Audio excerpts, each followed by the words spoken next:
UP police लगातार operation clean चला रही है और इसी सिलसिले में एक बार फिर से नोएडा में पुलिस और अपराधियों के बीच होने लगी मुठभेड़।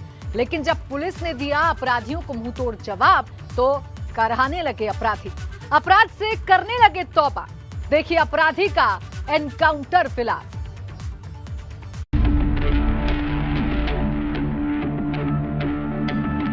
अपराध से करने लगे तौबा।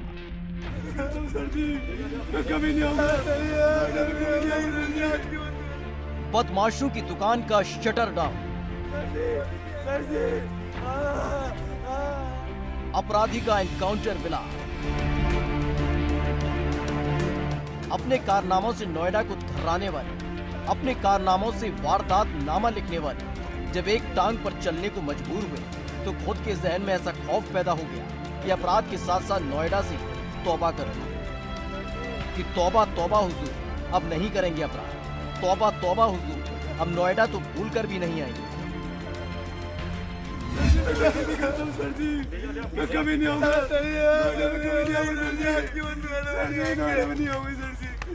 सर जी, छोड़ दो सर जी, सर जी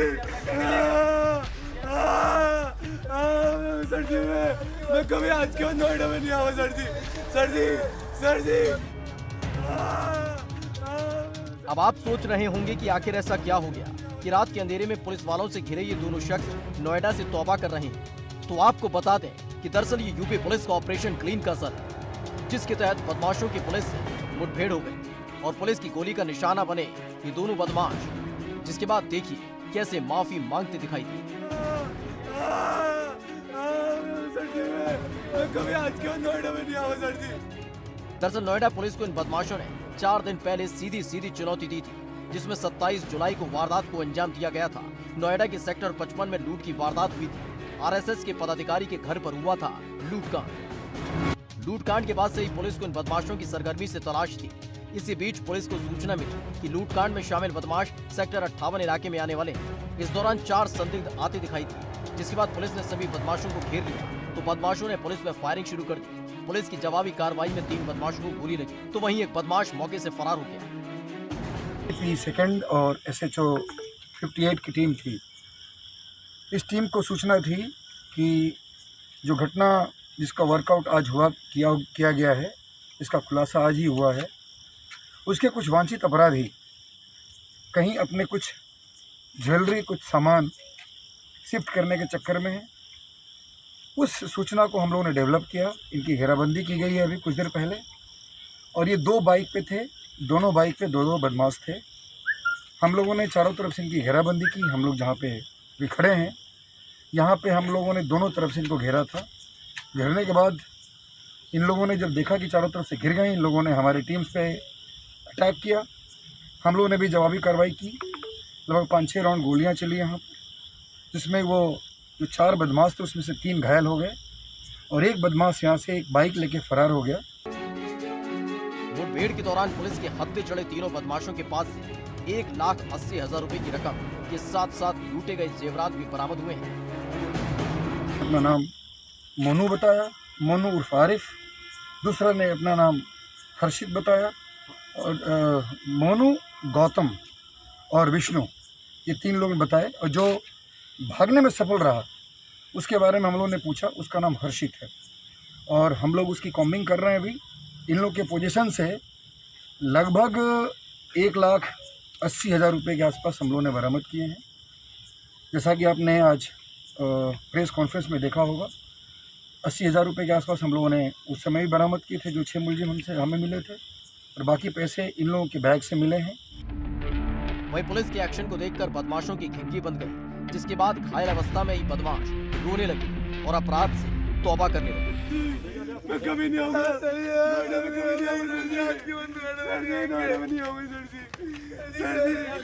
जी, छोड़ दो सर जी, मैं कभी आज के बाद नोएडा में नहीं आऊंगा सर जी।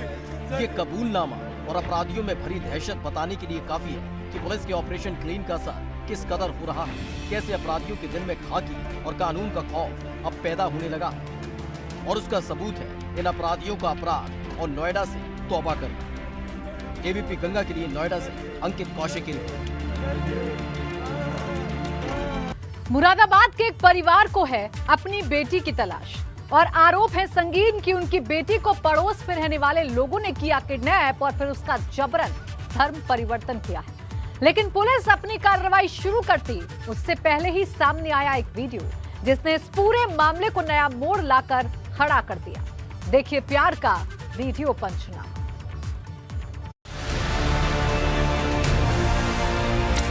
दे जाती हम सबको एक साथ हमेशा के लिए खत्म कर जाती हम सबको।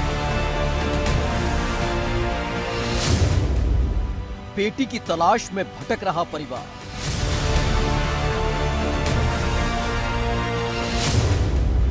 परिवार ने लगाया बेटी के अपहरण का आरोप।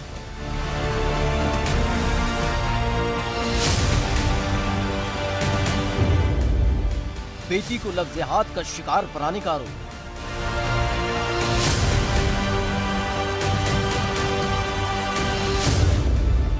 प्रेमी के साथ बेटी ने वायरल किया वीडियो। शादी करती है, मैंने इनके साथ निकाह में पेपर आपको पहुंचा दूंगी और उनको कोई मतलब नहीं मुझे ढूंढने का, मैं अपनी मर्जी से आई हूँ। मुरादाबाद के थाना मजूला इलाके में रहने वाले एक शख्स ने अपनी बेटी के अपहरण और धर्मांतरण को लेकर जब रिपोर्ट दर्ज कराई तो हड़कंप मच गया, क्योंकि बेटी का अपहरण करने का आरोप इलाके के रहने वाले 6 लोगों पर लगाया गया था और अपहरण के बाद उसके धर्मांतरण करने का आरोप भी परिवार ने लगाया। पीड़ित परिवार ने अपनी शिकायत में आरोप लगाया कि उनकी 20 साल की बेटी का अपहरण कर लिया गया। अपहरण के बाद जबरन धर्म परिवर्तन करने का आरोप भी लगाया। सलमान, फैजान, अरशद, शानू और दिलखुश के खिलाफ मामला दर्ज कराया गया।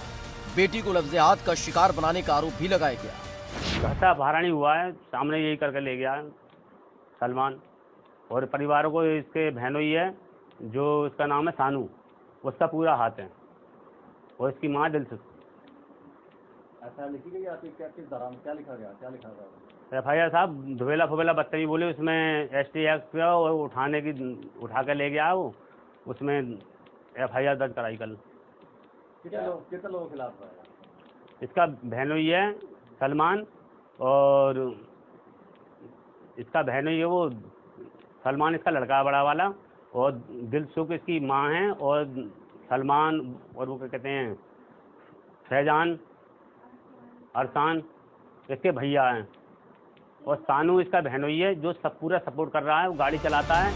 दे जाती हम सबको एक साथ हमेशा के लिए खत्म कर जाती हम सबको।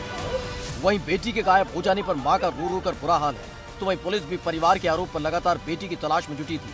इसके साथ ही पुलिस को तलाश थी उन 6 आरोपियों की जिन पर लगातार परिवार अपनी बेटी के अपहरण और धर्मांतरण का आरोप लगा रहा है। दे जाती हम सबको एक साथ हमेशा के लिए खत्म कर जाती हम सबको। आज अपने माँ बाप पे नाम लगा रही है ना। पुलिस मामले की जांच कर रही थी तो वहीं साथ ही तलाश कर रही थी बेटी और 6 आरोपियों की कि तभी एक वीडियो सामने आया जिसने किडनैपिंग और धर्मांतरण के इस मामले को नए मोड़ पर लाकर खड़ा कर दिया। ये वीडियो किसी और का नहीं बल्कि उसी युवती का है जिसको लफ्ज़-ए-हाथ का शिकार परिवार बता रहा है। शादी करती है, मैंने इनके साथ निकाह में पेपर आपको पहुंचा दूंगी और उनको कोई मतलब नहीं मुझे ढूंढने का, मैं अपनी मर्जी से आई हूँ और अपनी मर्जी से रहती हूँ उनके साथ और खुश हूँ मैं इनके साथ हूँ। मुझे कोई मतलब नहीं उनके साथ रहने का। मैं मुझे अब तक इतना तंग करा है, अब मुझे उनके साथ नहीं रहना। और अगर ज़्यादा ही पता करना तो मेरी मामी से पूछ ले, सब कुछ जानती है वो कैसे रहती थी, मैं क्या करती हूँ उनके साथ, ठीक है। मुझे कोई किसी से भी कोई मतलब नहीं रहा। मामा तो मेरे साथ कोई मतलब ही नहीं रखे, ना ही मैं उनके पास जाना चाह रही हूँ। दूसरों को परेशान करना बंद करें, उन्हें छोड़ दे, कोई दिक्कत नहीं है। जैसे ही वीडियो सामने आया मामला पलटता नजर आ रहा है, जिसमें एक युवती खुद कह रही है कि वो अपनी मर्जी से गई है, उसके साथ जबरदस्ती नहीं हुई है और उसे तंग करना बंद कर दिया जाए। मैं इनके साथ शादी करना चाहती हूँ और मुझे किसी से कोई मतलब नहीं है, ना मेरे घर वालों से, ना ही मुझे इनसे।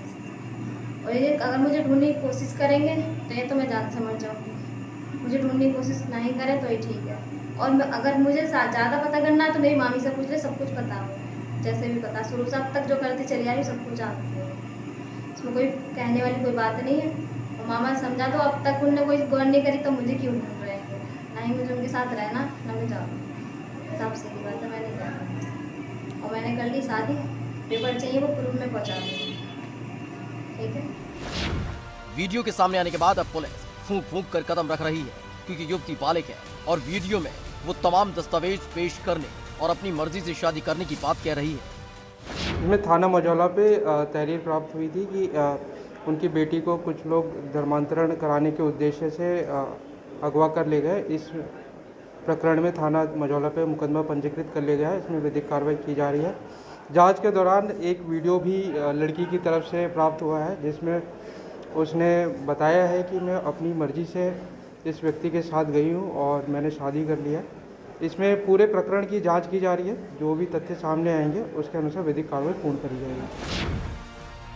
ऐसे में पुलिस ने मामला तो दर्ज कर लिया, लेकिन इस मामले की जांच के बाद कार्रवाई करने की बात कह रही है। तेजी से सामने आते धर्मांतरण और लफ्ज़ियात के मामलों पर रोक लगना जरूरी है, लेकिन ऐसे भी कई मामले लगातार सामने आ रहे हैं जहाँ मामला धोखे फरेब का नहीं बल्कि अपनी मर्जी से शादी करने का होता है। इस वायरल वीडियो ने इस मामले को यहीं लाकर खड़ा कर दिया, लेकिन पुलिस को तलाश है युवती की, जिसके सामने आने के बाद ही पूरा मामला साफ हो पाएगा कि क्या वाकई ये वीडियो उसने अपनी मर्जी से बनाया है या फिर किसी के दबाव में। एबीपी गंगा के लिए मुरादाबाद से उबैदुर रहमान की रिपोर्ट। बिजनौर से दिल दहला देने वाली वारदात सामने आई है, जहां नशे में धुत एक पिता बन गया हैवान और अपनी 8 महीने की मासूम बच्ची को बेरहमी से जमीन पर पटक दिया, जिससे मासूम ने मौके पर ही दम तोड़ दिया। वारदात के पीछे की वजह जानकर आप भी रह जाएंगे दंग। देखिए, परी को पापा ने मार डाला।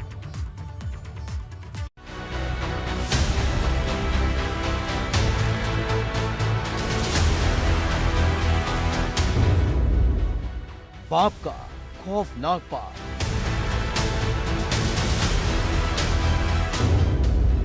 कलयुगी बाप ने बच्ची को पटका।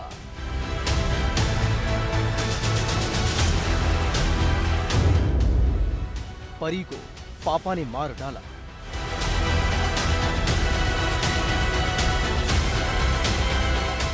शव में तब्दील हो गई बच्ची ने बड़ी ही मासूमियत से पूछा एक सवाल कि बताओ पापा, मेरी खता क्या थी मेरी गलती कि मेरे जिस्म से मेरी रूह को अलग कर दिया।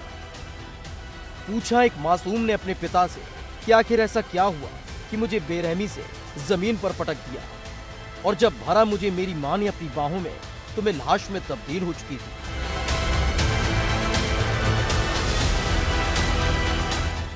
दरअसल बिजनौर में जिसने भी सुनी रिश्तों के कत्ल की ये दास्तान, वो सन्न रह गया, जहां एक बाप इतना जालिम निकला कि अपनी 8 महीने की बेटी को जमीन पर पटक कर उसे मौत के घाट उतार दिया। जब पुलिस मौके पर पहुंची तो आरोपी बाप को गिरफ्तार कर लिया गया। पुलिस की पूछताछ में पता चला कि नाजिम और मेहताब की शादी 1.5 साल पहले हुई। मेहताब ने एक बच्ची को जन्म दिया। 3 दिन पहले मेहताब बच्ची के साथ मायके आई थी। मेहताब को लेने के लिए नाजिम ससुराल आया हुआ था। नाजिम लगातार अपनी पत्नी मेहताब को ले जाने की जिद करने लगा। मेहताब कुछ और दिन अपने घर रहना चाहती थी, लेकिन नाजिम जिद पर अड़ा हुआ था। इसी बीच दोनों में विवाद होने लगा, जिसके बाद गुस्से में आए नाजिम ने मेहताब की गोद से अपनी 8 महीने की मासूम को छीन लिया और जमीन पर पटक दिया। आनन फानन में मासूम को अस्पताल में भर्ती कराया गया, लेकिन इलाज के दौरान मासूम ने दम तोड़ दिया। घटना ये हुई है कि मनावली से लड़का एक जो जिसकी शादी राहतपुर हुई थी, वो अपनी घरवाली को लेने राहतपुर गया था। तो उसने दारू पी रखी थी, बदतमीजी करी लड़की के साथ, उनके घर वालों के साथ बदतमीजी करी और लड़की को उसके घरवाले के हाथ में से लेके उससे दे के मार दिया। अपनी बेटी को? अपनी बेटी को। कितनी बड़ी है वो 8 साल की लड़की है उनकी। 8 महीने की 8 महीने की लड़की है। अच्छा, मतलब अपनी बेटी को पटक के मार दिया? अपनी बेटी को वही फर्श पे दे के पटक के मार दिया। वारदात के बाद इलाके में हड़कंप मच गया। पुलिस को सूचना दी गई। मौके पर पहुंची पुलिस ने मासूम के शव को पोस्टमार्टम के लिए भेज दिया, तो वहीं कातिल पिता नाजिम को गिरफ्तार कर लिया, जिसने अपनी ही औलाद को बेरहमी से मौत के घाट उतार दिया। संपूर्ण प्रकरण थाना मंडावली के राहतपुर खुर्द गांव का है। नाजिम नाम का एक व्यक्ति जिसकी शादी 1.5-2 वर्ष पूर्व हुई थी, उसकी एक बच्ची है 8 माह की। पारिवारिक विवाद के चलते उसकी पत्नी अपने मायके चली गई थी। पुनः विदा कराने के लिए शराब के नशे की स्थिति में गया। 8 माह की बच्ची को अपने गोद में छीन लिया। उसका कहना है कि ये गिर पड़ी, छिटक गई। उसके ससुराल वालों का कहना है इसने पटक दिया। पूजा अस्पताल में इस इलाज के दौरान उसकी मृत्यु हो गई। सुसंगत धाराओं में 304 IPC में अभियोग पंजीकृत है। गिरफ्तार करके इसे जेल भेजा जा रहा है। एक बाप ने जिस तरह से जिद के लिए अपनी बेटी की जान ले ली, उससे इलाके में हड़कंप मच गया। जो बच्ची हंसती थी, खेल खिलाती थी, तो माँ की दुनिया संवर जाती थी, उसी माँ का रो रो कर बुरा हाल है। जहाँ उसकी कोख सूनी हो गई, तो वहीं उसका पति ही उसकी हंसती खेलती दुनिया को उजाड़ने की वजह बन गया। ABP गंगा के लिए बिजनौर से सरफराज की रिपोर्ट। लगातार हो रही बारिश ने यूपी से उत्तराखंड तक हालात बद से बदतर कर दिए हैं। जहां एक तरफ उफनने लगी हैं नदियां, तो वहीं पहाड़ों के सब्र का बांध टूट चुका है और दरकने लगे हैं पहाड़, जिससे इंसानी जिंदगियां जोखिम में हैं। तो वहीं यूपी में शहर दर शहर तालाब में तब्दील होते जा रहे हैं। देखिए आफत का उफनता सैलाब।